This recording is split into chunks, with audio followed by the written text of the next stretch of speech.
گزشتہ جمعہ عرض کیا تھا، آپ حضرات کو یاد ہوگا، نماز کے لیے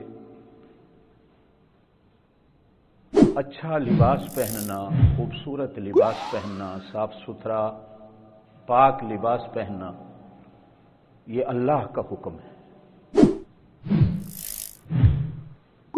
یا بنی آدم، اے اولاد آدم، خذوا زینتکم، اپنی زینت کو بناؤ، عند کل مسجد، ہر نماز کے وقت۔ یہاں مسجد سے مراد، میں نے گزشتہ جمعہ عرض کیا تھا کہ علماء نے نماز لکھا ہے۔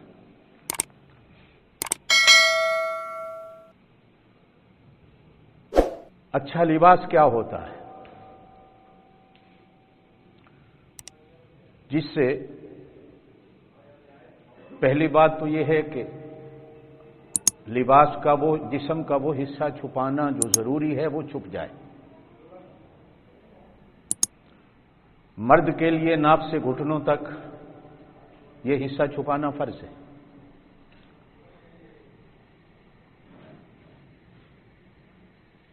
عورت کا پورا جسم ہی ستر ہے، لیکن نماز کے وقت ہاتھوں کی ہتھیلیاں، چہرہ اور پیروں کی ہتھیلیاں ننگی رکھ سکتی ہے۔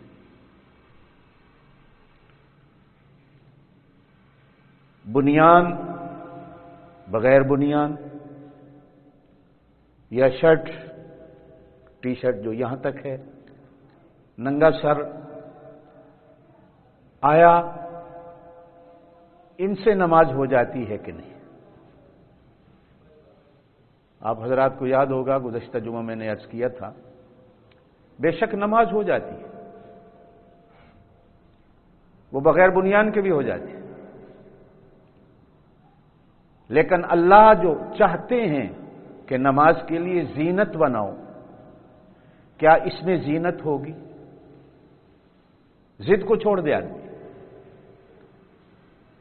بغیر بنیان کے آدمی بازار نہیں جاتا۔ دنیا کی ہر مہذب قوم اس چیز کو برا سمجھتی ہے، تو کیا بنیان کے بغیر انسان اللہ کے سامنے مسجد میں کھڑا ہو جائے نماز کے ٹائم؟ یا کسی بھی بادشاہ یا وزیر اعظم یا گورنر یا بڑے آدمی کی دعوت پہ آپ کو بلایا جائے اور آپ وہاں جانا چاہیں، پہلی بات ہوتی ہے کہ دعوت نامے میں لکھا بھی ہوتا ہے کہ لباس اچھا پہن کے آنا ہے۔ اس دعوت میں کوئی کچھا پہن کے چلا جائے یا کوئی بنیان کے بغیر چلا جائے، تھوڑا سا آدمی سوچے کہ کیا وہاں آدمی جا سکتا ہے؟ پھر آ گیا مسئلہ ٹوپی کا، پگڑی کا، سر پہ کچھ رکھنے کا۔ جناب نبی کریم علیہ الصلوۃ والسلام نے اپنی پوری زندگی میں صرف ایک بار کپڑا نہیں تھا ننگے سر نماز پڑھی، وہ بھی مجبوری۔ بخاری شریف کے اندر یہ حدیث ہے، آپ صلی اللہ علیہ وسلم نے ایک بار پوری زندگی میں کھڑے ہو کر پیشاب بھی فرمایا۔ اس کو کسی نے سنت نہیں کہا کہ کھڑے ہو کر پیشاب کرنا سنت ہے، ننگے سر نماز پڑھنا سنت ہے، اس پر بندے لڑنے کو تیار ہو جاتے۔ وہ بھی ایک دفعہ ہوا، وہ بھی ایک دفعہ ہوا۔ آپ صلی اللہ علیہ وسلم کی عادت مبارکہ تھی کہ آپ سر پہ ٹوپی رکھتے تھے، اور آپ کی ٹوپی کی دو قسمیں ہوتی تھی، کبھی ایسی ٹوپی ہوتی تھی جو سر پہ چپکی رہتی تھی، اور کبھی ایسی بھی ہوتی تھی جو کھڑی ہوتی تھی۔ آپ صلی اللہ علیہ وسلم نے اپنی اس ٹوپی کے اوپر پگڑی بھی باندھی، اور یہ سنت ہے۔ سنت لباس کے اندر آدمی اگر استعمال کر لے سنت کو، تو یہ شریفانہ لباس، حکیمانہ لباس، تقوی کا لباس بن جاتا۔ نہیں ہے تو کوئی مسئلہ نہیں، نماز ہو جاتی ہے، لیکن عادت نہ بنایا، عادت نہیں ہونی چاہیے، اس لیے کہ عادتیں کہتے ہیں کہ آدمی کی موت تک نہیں جاتی۔